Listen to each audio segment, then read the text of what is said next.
suddenly they're really grateful. And you can build up that relationship. So that's very much where we found ourselves pushing. Now, not all customers are open to it, and there's a million things that happen. Some customers come in and they just want what they said they wanted.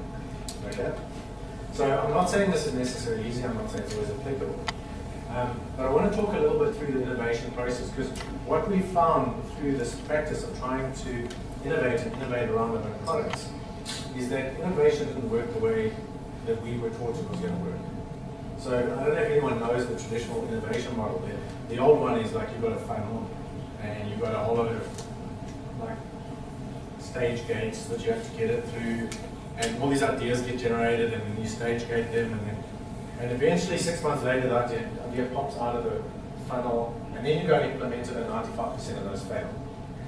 And that's your typical innovation process that most companies follow. The second one is the lean startup process, and that's been going on now for about 4 or 5 years, and they're really taking the idea diffusion model, which says that you get your innovators start first, then you get your early adopters, then you get your early majority, and somewhere you go into late majority. And if you understand the idea diffusion model, what you suddenly is in a model that you understand how your idea will spread into the market.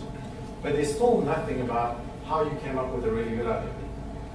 So the idea diffusion model is a really, really good model for what happens when you come up with a good idea. But it's not really a good model for how you come up with an idea. And because we've been so focused on ideas and coming up with ideas as our way of doing business, as a way of being innovative, we focused all our energy on coming up with ideas. And what I want to talk about is a slightly different process. So we're going to talk about a disharmony observation process of innovation, which is a slightly different way of looking at innovation from your traditional two models. So we're not trying to chase down ideas. We're trying to chase down disharmonies. Yeah? So let's talk about a little disharmony that happens. So typically you're walking along and you step over something. I've got a little step or something. You're in the dark and you didn't see the step and you fall, or you slip. What most of us do is we automatically respond by going, bloody stupid step, or our other typical response is, I'm a bloody idiot, and those are our standard responses. This is what we do. So we automatically move into blaming ourselves or blaming the world. The problem with that is that every time you fight with reality, you're going to lose. 110% of the time you fight with reality, you will lose. So what we're trying to do with the disharmony observation process is what we're trying to do is move ourselves to, I tripped over that step. Okay, what was going on? Observe myself. I was rushing, I was preoccupied, I was texting, whatever. So I wasn't aware. The other thing that I can do is observe the world and go, well, if that step had been written better, if this had been in place, if that had been in place, then I would have seen it and it would have been easier to not trip over. And the minute I can step back and do that, I've got a potential product over there. Through the observation of my disharmony. Like, oh well, let's put a strip in. Why has nobody put a strip in there? Well, nobody's designed a strip that fits perfectly and glows in the dark. Okay, well, let's do a product. What is the big of disharmony? Maybe that's a product over there. Does that make sense? So what we wanted to do is we want to start with just observing our disharmony. And then we want to just reflect on that disharmony a little bit. We just want to look at what did we do, what did they do, what did the environment do, how does that all work, and how does that fit together. Once we've done that, then we want to just build something little, play with it, figure out what can we do. Could we put a little strip in there, would it help? Does that make sense? And then we just rinse and repeat. So all we have to do now is go back and go, well, I created this little solution. I'm not addicted to it, because this is the other failure when we do innovation. I create this amazing solution and I fall absolutely in love with it. And I put it out there and it fails. Because I didn't now go back and self-regulate, realize that I shouldn't be attached to my solution, observe it again and observe my disharmonies. So the ability to now observe the disharmony with this amazing product that I'm so excited to build, but the edge is a little bit rough. It feels rough on my finger, that's not right yet. That's another disharmony. observe the disharmony, observe it on myself, observe it in the product, and reiterate. And the faster that we can observe our disharmonies, try something, and iterate, the faster we can learn. It's just the learning cycle. Okay? And the faster we can learn, the more successful we're going to be as software developers. Because we all know the saying now in software development, the fastest learner wins. The other common saying is, he who ships first wins. It's the same saying, it's the same thing. Okay? The person who can learn fastest and get through the cycle fastest is the one who's going to win. Because software development is not about writing software. We only write software. Okay, let's maybe do this in an experiment. How many lines of code do we write in a day? Average software developer.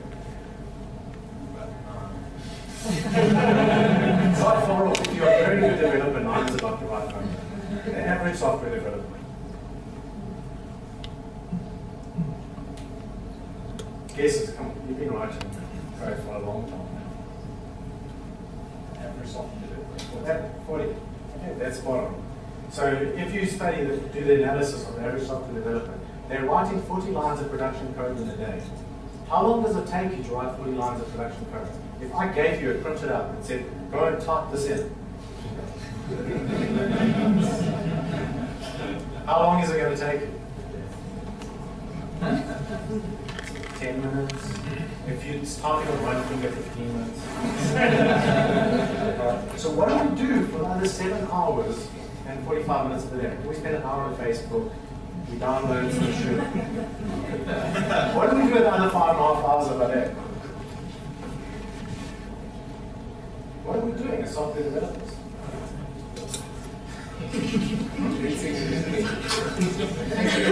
And learning. And trying. Running those experiments. Figuring things out. So what we actually do as software developers is we don't write code. We're learning engines. We're learning machines. And our objective is to learn as fast as we possibly can. That's why I'm saying in software development that the fastest learner wins. Because that is what we do. So this process of watching your disharmonies, when you're writing code, and your code's starting to get ugly, we call it code smells. What is a code smell? It's watching your stomach and feeling a disharmony with what you're currently doing. And going, that's getting a bit ugly. No. Alright? Does that make sense? So even when you're writing code, the entire process of innovation is an ability to watch your stomach, watch yourself, watch your body, and watch for the disharmony, and then respond to it. So if you're maintaining someone else's code, and you get that massive disharmony that we all get when we maintain someone else's code, and part of what you're responsible for doing then is a little bit of self-regulation. Don't run out and shit on the guy next door for writing his code, but maybe just regulate yourself and see if you can understand the code and maybe you did think through it and the code's not as bad as you thought. But also, the self-regulation of not becoming addicted to your idea. So what I often see is we make a design decision. The design starts to go horribly wrong. And we never ever observe our disharmony, step back, look at reality, look at ourselves, and realize that the last 5 hours of work we did is rubbish. We can delete those 3 lines. It's not over. Okay. So my central hypothesis is that the ability to do this is a skill. Oh, okay. Okay. So, and this a skill, the first skill is to be able to observe ourselves. And realize my wife made me address appropriately. Normally I dress inappropriately. Okay. So we have to learn to observe ourselves. Then we have to learn to regulate ourselves. Okay? Then we need to be able to observe others. Observe what other people are doing, how they're responding. Because if you're writing software, somebody's going to use it on the other side. And if you never even see the user of your end user interface, when you're writing software, you have an immediate user right there. And who's your immediate user? Exactly. So the first one's yourself, and then who's the other person? Straight after yourself.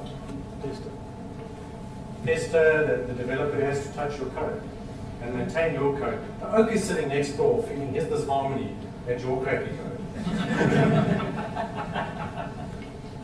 Okay? So observe how they respond to your code. And don't, when he comes storming into your office shouting and screaming about the crappy code, like, he's probably got a point. Alright? And if you can observe yourself, regulate yourself, observe what he is really saying, or she's really saying. She's storming into your office. Okay?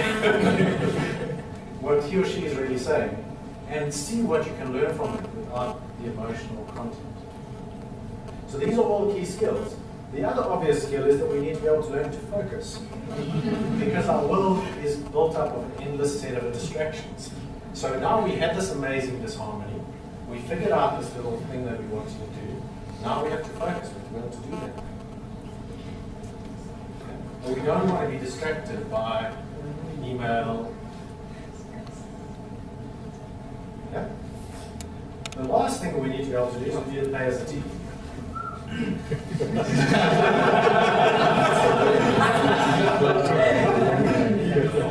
I have particularly good looking to you on this. Okay? But we want to be able to play as a team. We have to be able to work with each other. So when we're talking about this disharmony observation process, like commonly what happens is this guy walked into the office and this guy didn't greet me this morning. And I go and I sit down at my desk and I'm a little bit pissed off. Yesterday we were best mates and now he didn't greet me. And now I'm a bit pissed off and I'm feeling a bit angry and I'm a bit annoyed and blah blah blah. So maybe I even observe my disharmony, but now I can go and resolve it. If I observe it, the other one is I just sit at my desk, I punch out some angry code. Or my boss shit at me because I didn't make my name up. And there's nothing worse than angry code. Like angry code is going to be ugly for sure. Okay? So, in playing as a team, how do we build a set of skills where we can observe our disharmonies, self-regulate, and resolve disharmonies with team members? Because 9 times out of 10, the disharmonies that we experience with team members are resolvable disharmonies. They're total misunderstanding. But if we keep not resolving them, they just escalate. It means we have an arms race. And we have a team that moves into dysfunction. So exactly the same disharmony process that we observe with ourselves is observe myself, observe the other. What could their perspective be? What could my perspective be? Okay, what can we do to figure out how to resolve this?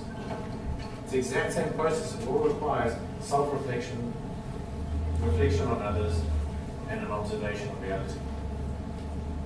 Okay? So, I want to talk a little bit about how we actually can develop these skills. So that's where the wearable technology comes in. You were wondering, I'm sure. Okay, so what we're basically looking at here is I'm just going to show you a smaller glass of wearable tech we use. So this here, okay, it's the most amazing thing. It flashes LED lights at you. It plays different frequencies into each ear. And what it does is it entrains your brain to a certain set of frequencies. So if you're wanting to go into a deep reflective state, it'll help you train your brain into a deep reflective state. If you want to go into a high focus state, it'll help you train your brain into a high focus state. If you want to go to sleep, it'll help you train your brain into a sleep state. Okay? And it's very simple, works beautifully, but it doesn't train your brain to do anything. It just entrains your brain. So while you're wearing it, it will move your brain into that state. Okay? But once it's off, you're on your own. So it's great technology. We think of it a little bit like swimmers. I don't know if you know what they do with swimmers, where they drag them through the pool just a little bit faster than what they can physically swim. So that their brain learns what it is like to swim just 3-4% faster than what they can physically currently do.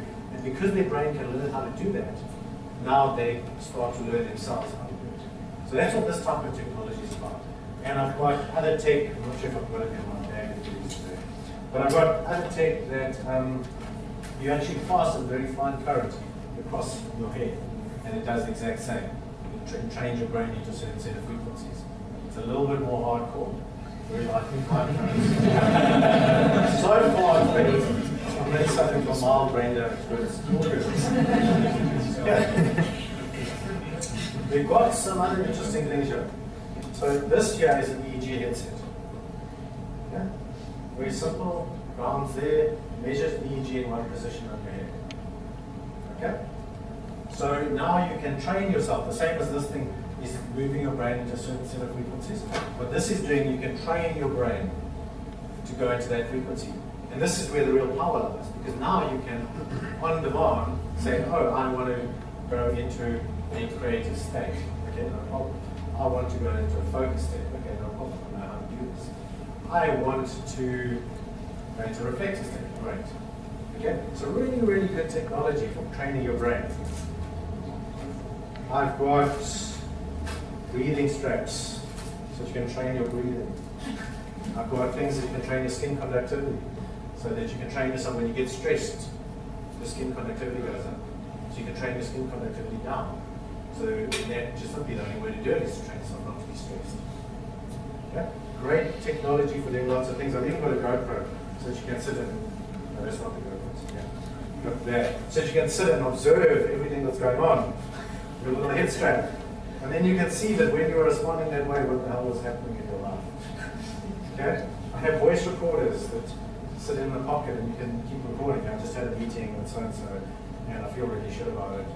Okay, what was happening to my heart at that time? What was happening to my breathing at that time? What happened to my EEG while I was in that meeting? Okay, that's what happened when I'm getting angry. Or I had an amazing meeting. It was exciting. This is what happens when that happens. Great, take that record and let's train ourselves into that state. So we know now how to train ourselves to be in that state. Because if we can train ourselves to be into that state, we can continue to recreate that state. Because nobody who walks into a meeting with you really angry, unless you're angry with yourself. Okay? The entire world is a reflection of your own mental state. So we can learn to train ourselves to swap our mental states out. And this comes to my favorite piece of technology. Favorite because we made this, you can see that. It wasn't professional looking stuff. Okay, so this is a very simple piece of technology. You put it on your ear. Right? It runs an infrared through your ear, it measures the color change in your ear. Right? As your heart beats, the color changes. Very simple. So then what we can do with that is we can determine exactly what's going on with the heart rate. Now, a very interesting thing happens with your heart rate is that your heart controls your autonomic nervous system. Okay, so don't worry about too much about what that means. It simply means your fight and flight response. It controls your fight and flight response, which is your limbic system in your brain. Now, your limbic system is competing with your prefrontal cortex. So if you can control your limbic system, you free up more capacity in your prefrontal cortex. So you've got more capacity to think. Does it make sense? Yeah? So as anyone, just as a thought experiment, had a fight, a really vicious fight with their spouse, loved one, etc., and then sat down and tried to write an decent code. Okay? Tried and succeeded. Tried, okay. What was the experience like? How good were you? That variable was, I have to go look at it again. It's really, really difficult. So what this technology teaches us how to do is to move out of that sort of heightened negative state into a neutral state. That's step one. Like, let's move out of fight and flight into a neutral state. Once we can do that, the next step is how do we train ourselves out of a neutral state into a positive state? So we want to move out of into, oh, I'm excited, this is cool, this project's really going to be awesome, etc. Yeah? And the simple way it does it is that if your heart is in a positive state, you have a certain pattern in the way it controls your autonomic nervous system. So we've taken that pattern, we basically run some Fourier transforms on it to get the underlying pattern. We run some AI against that to understand how that matches standard patterns. And we can then determine what your coherence of your heart is. And the better coherent your heart is, the better you're controlling your autonomic nervous system. And Very simple feedback, now you can start to train yourself. How to enter those positive mindsets. Just through your heart. The incredible thing is that as a team, you start practicing this together, and you suddenly can start to resolve team issues because you're all able to observe your body. Because it's just it's a mechanism that makes what's going on in your body more obvious, more able to access it. So people who spend many, many years meditating, like I have, you can be somewhat decent at doing it just through that. But even with 30 years of meditation, you're not doing that, I wasn't that good at it. But with this type of technology, suddenly you become really, really good at it because the technology is giving you all that feedback. And now, even when you don't have it on your ear, you're able to observe yourself better. But I still spend 10 days of my life walking around with one of these on my ear and my recording device in my head, my voice recorder. It was fun. Recording every experience I had, trying to see how my heart changed as I had an amazing experience, as I had a negative experience, as I went into like self-hate and burning and all that stuff, and then went back to a positive experience and how that changed so I could train myself. So that's this type of technology. What I have is one more device I want to show you. This is really a beautiful piece. So after my packed together piece of code, so this here you can put on your head, and you basically get a measurement of EEG from every one of those pads. So suddenly now you can start to tell, what is my left brain doing? What is my right brain doing? What's my prefrontal cortex doing? What's my hind brain doing? How do those things interact with each other? Because we know, like when you have a creative thought, there's a way that passes from front to back. Okay? How do I train myself to do that? How do I train, if I want to be creative, train my right side, completely suppress my left side? We've studied, not me personally, but the community studied like great scientists. What are they doing when they have breakthroughs? How can we train our brain to do that? They've studied great meditators. What is the brain doing? How can we train our brain to do that? So that's this type of technology, which we're playing with as well. Right. I've got a whole lot of other tech here, but I'm not going to run through all of it. Any questions? This is one important thing. Sorry? You missed one important thing. Yes. Most likely people miss.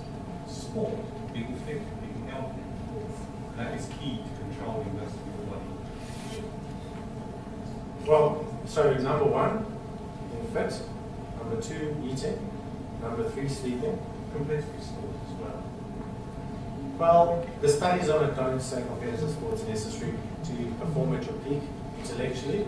You need about half an hour a day, and walking is actually sufficient according to the studies. Half an hour a day of walking will get you to a peak mental state that you need for performance. Yeah, The competitive sport has a different issue, and you can train your brain because competitive sport involves discipline. focus, Um, control. the discipline you learn from doing that type of sport can have an impact. The interesting thing is that there are a hell of a lot of competitive sportsmen who have never ever crossed the discipline into their brains. So the studies on it are very, I've done a lot of reading on it because I personally love my sport. And it's not, the evidence on how far you push the sport is not compelling. The evidence on half an hour of exercise a day is very compelling. The evidence on sleeping well is very compelling. And the evidence on eating well is very compelling. So that's where the evidence lies. But there's definitely a crossover. So we're crossing into a different topic now, which is the topic of mastery, of personal mastery, okay, which is the talk I gave at SA Outlines 4 weeks ago or something like that. But the thing on personal mastery is how do we train our brains to master what we are working on? Okay? And it's a mixture of practices that are outside of something like wearable tech, and using wearable tech. The interesting thing is that for sportsmen, this type of wearable tech is much, much more prevalent than for us knowledge workers. So these things particularly for EEG, for guys doing archery, etc., the breakthroughs are phenomenal. What they're able to do is measure a top archer and what his brain's doing while he's doing archery. And that doesn't mean he doesn't, the new guys do physical exercise, he has to do all of that. But they typically knock about 30% off the learning curve to become a good archer. by being able to train the person's brain on what state of mind they need to become based on a great archer. The other one is all those sports, the heart rate type of thing.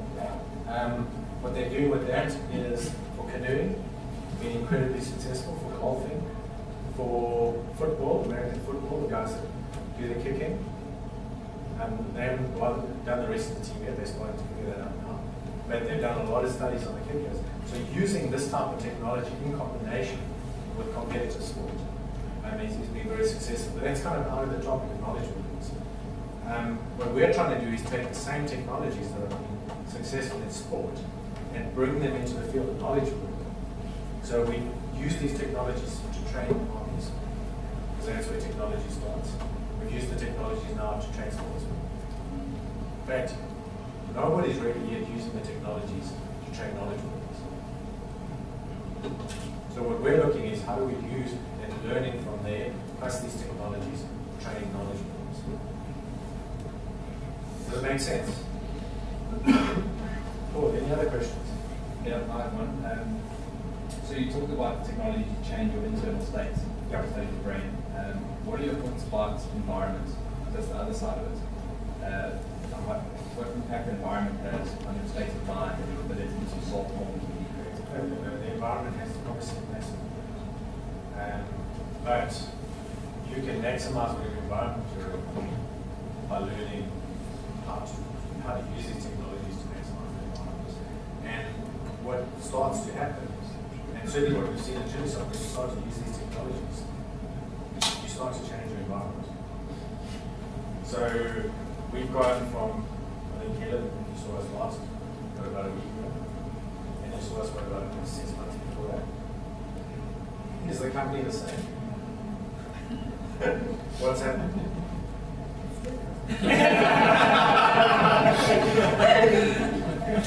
We got a little bit. It's you shuffle things around. Yeah. Things have gone a little crazy. Yeah.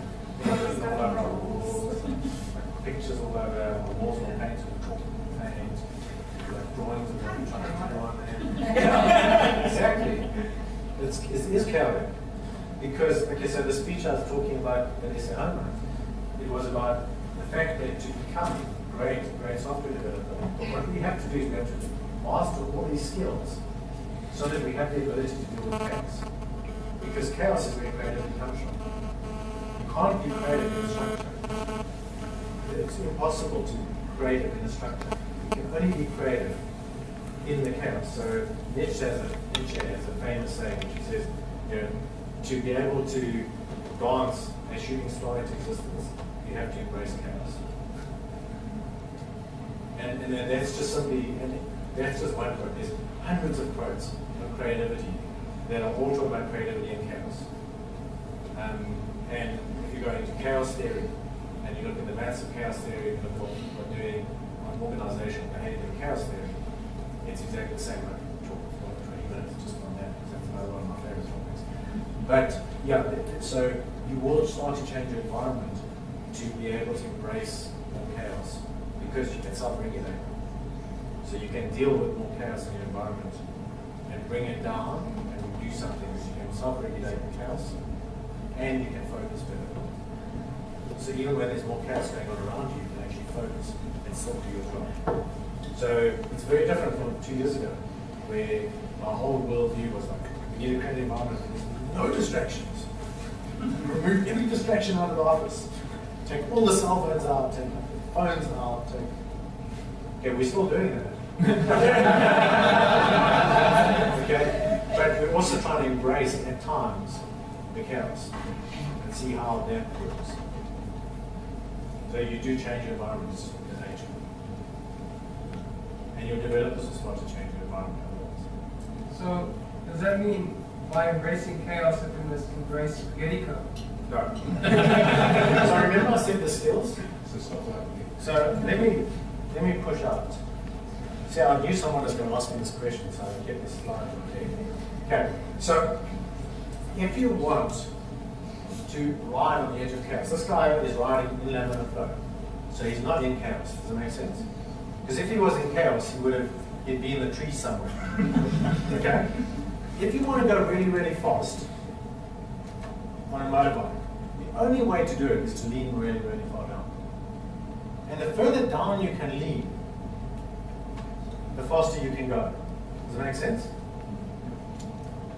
But do you think this guy's writing spaghetti code? This guy is in supreme control.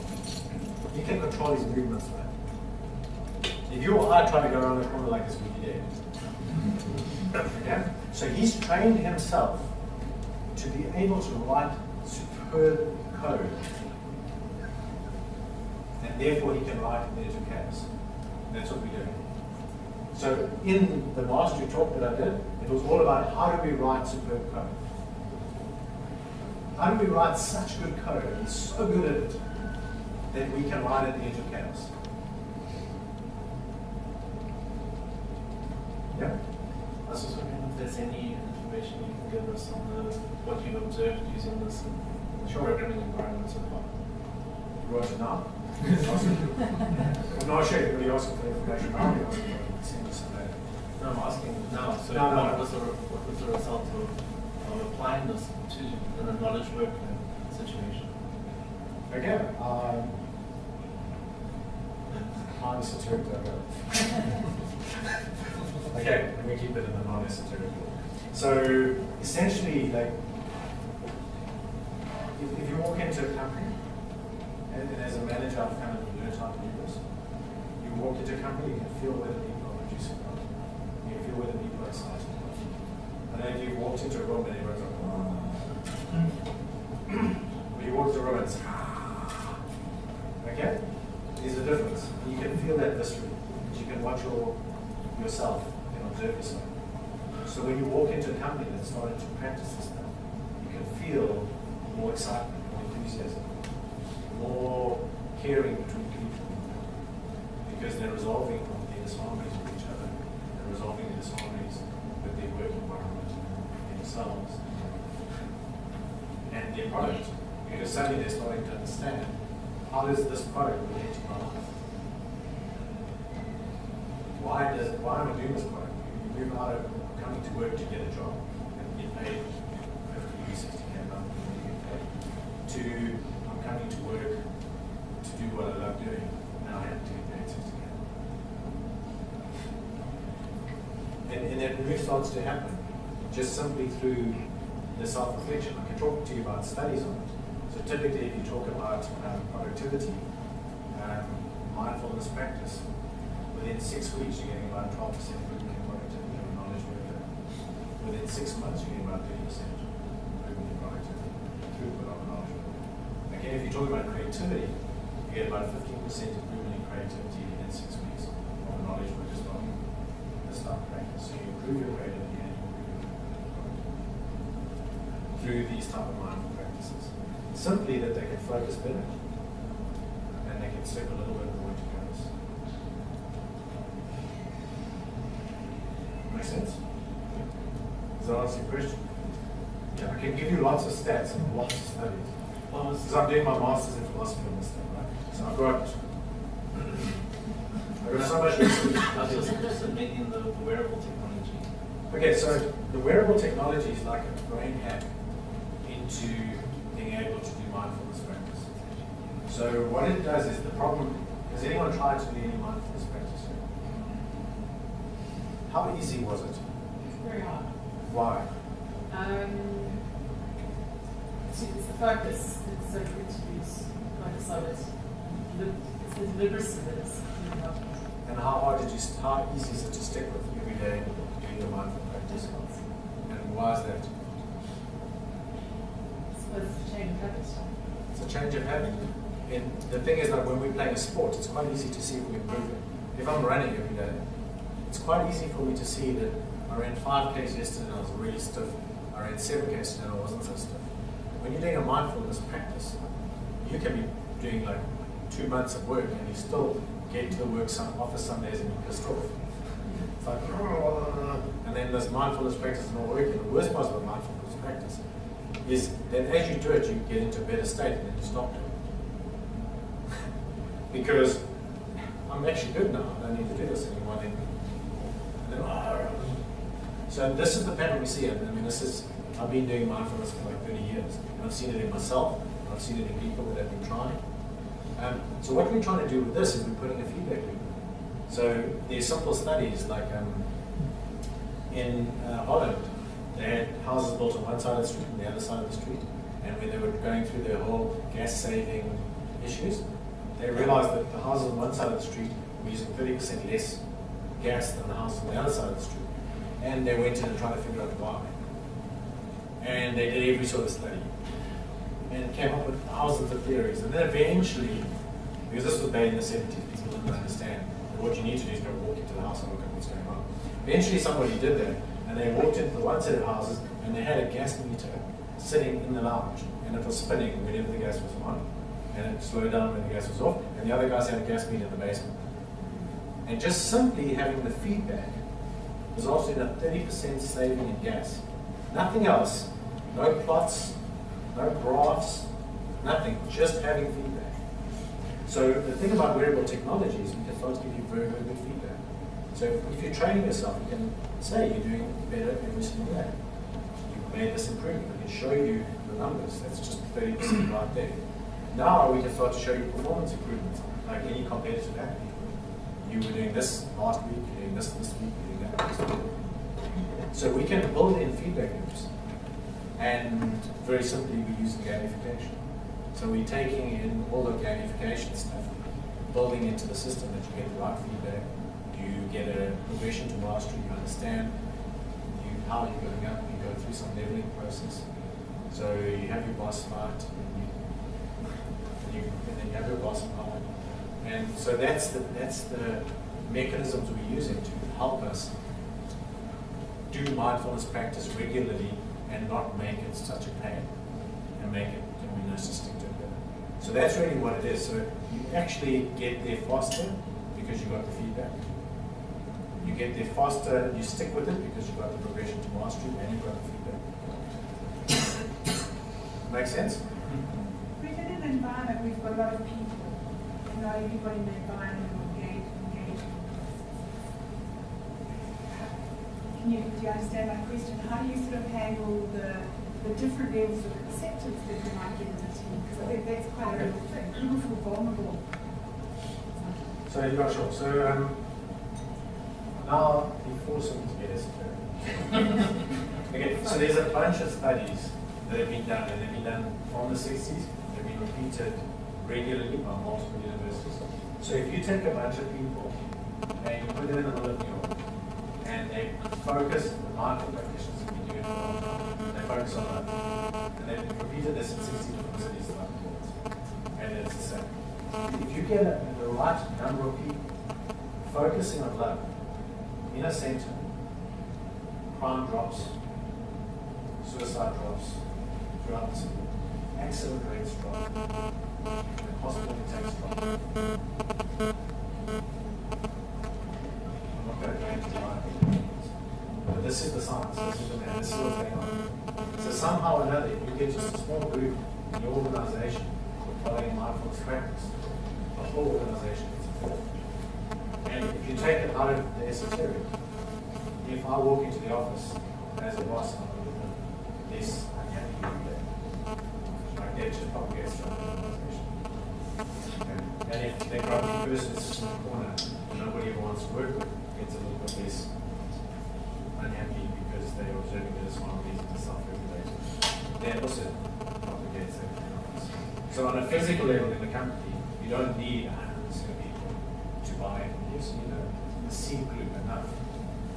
And everyone gets there. Make sense? How do you interface with the data from these wearables? Is there some, how do you understand feedback data? Okay, so I'm really running way over time. Well, mine's early 7, later 7, it's not really a problem. All right. So we built a game. I was going to fire up the game and show you the working. Let me just explain. You've got a game. You get some feedback and tells you what's going on. You see what your scores are, and you tell them what level you're at. You go to that game and you can learn from this.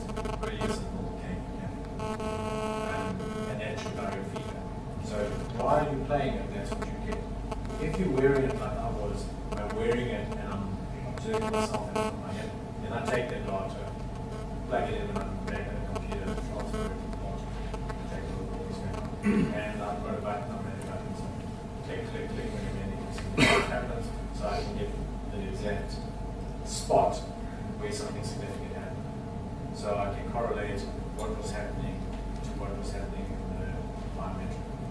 So it's just simply coming through as that. And have you got a way of comparing to other people's data? There are, so certain things like the EEG stuff, they've got global databases. So you can compare your brain to global databases of normality. And if you want to be normal, then you can train yourself.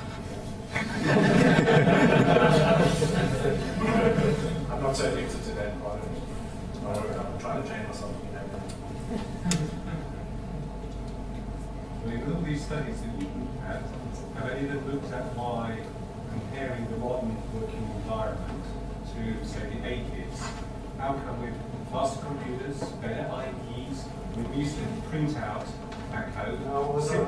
Looking at the code, writing on a bit of paper, and then punching it in, typing it in, and we managed to get 200 lines a day for an average programmer. Yeah. Yet the modern program is 40. Yeah, yeah. How do we go from that? Because you spend more time writing code and less time thinking.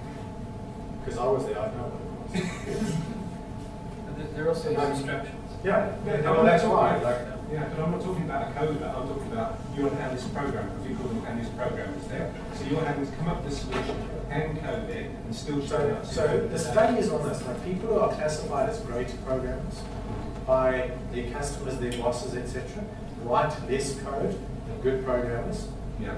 who write less code than bad programmers. Okay? And the truly great programmers write negative code.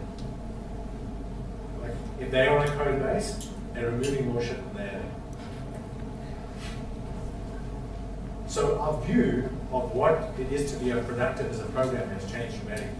We used to measure how many lines of code you wrote, and if you wrote lots of lines of code, good boy, bonus for you.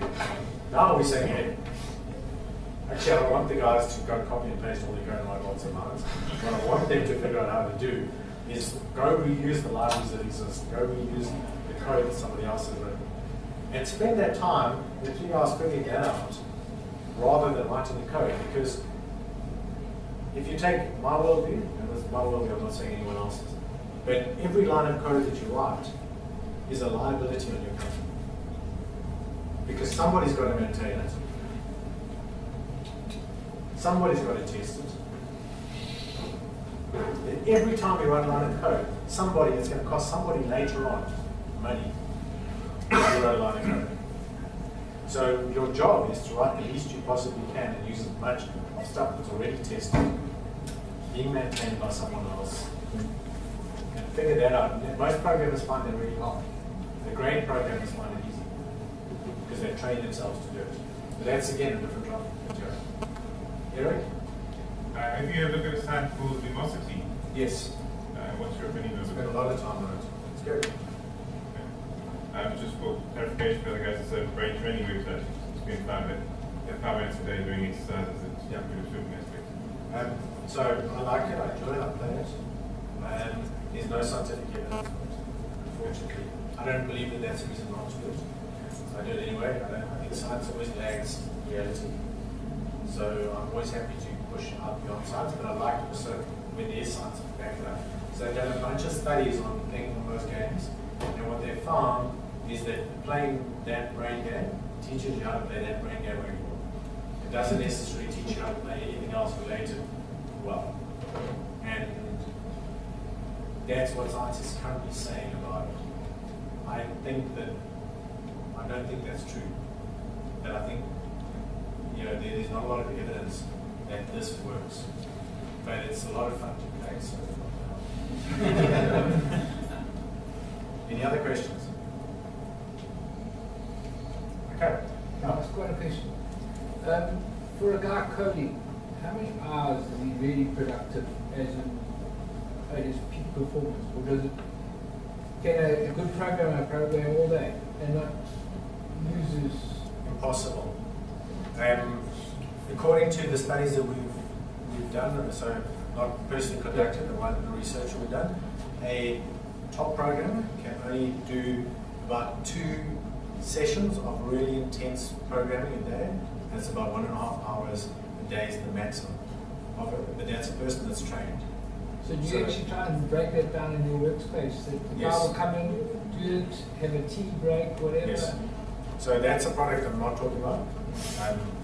The team sitting on that side of the table, they developed that product. But essentially it's a product that breaks your day down into, there's a period of time when you do some serious focus, there's a period of time when you're going to do some R&D, you maybe clean up some code that's not too intense, and it's about training you how to do that, how to figure out how to do the different things.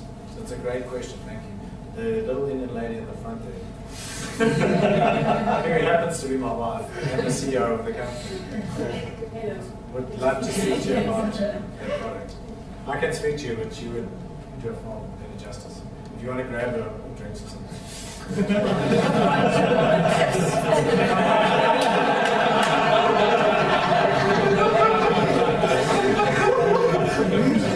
Don't do anything to sell something. Right, any other questions? Do they implement this stuff to universities or varsities to help the people that are studying it at the moment program, to help them? So, one of the questions I get every single time is that. And I've had a number of people approach us to try and move these technologies into various education fields. My current view is based on observation of, or what other people have observed, is that the quickest way to make R1 million in education is to start with 10 million.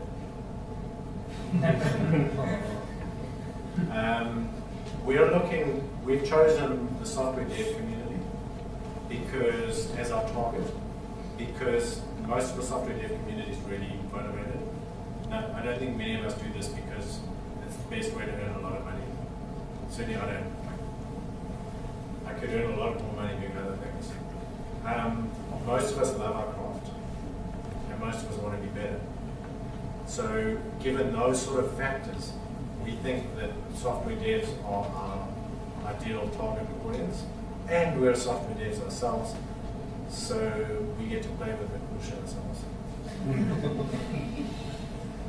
Does that answer your question? So I think like version 3, we might be looking at education. You know, at the Graduate School of Business where I'm doing my MPhil, this is the question I get asked every time. Every time I present, they're like, okay, this is really cool. How we want to take this stuff and put it into schools. It's hurting, I want to deal with software developers. They're much more fun. But if we fail with software devs, we'll be going to schools and